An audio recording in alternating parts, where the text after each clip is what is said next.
So hi guys, meron tayo dito Toyota Wigo na medyo kinulang sa aruga. So pagtripan natin, palitan natin to ng LED bulb. Ito yung ilalagay natin sa kanya, 65 watts. Nagiging 48 watts pagka nag-warm up na. So ayan yung stock halogen niya. Papalitan natin ng ganito, parehas. So pagka passing light, kita nyo mas mabilis na lumiwanag or umilaw yung ating LED. So ayan, pinunasan nga pala natin to ng wax para medyo luminaw naman ng konti. So test natin dito sa kalsada.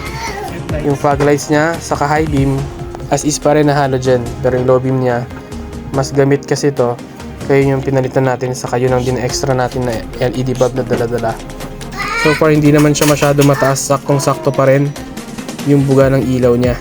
So mas maliwanag yung ilaw natin, mas safe na mag-drive sa gabi, at the same time safe pa rin ang ating kasalubong at hindi sila nasisilaw.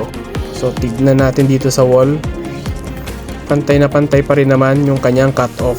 Tapos kung mapapansin nyo, nasa gitna mas maliwanag yung part na yon.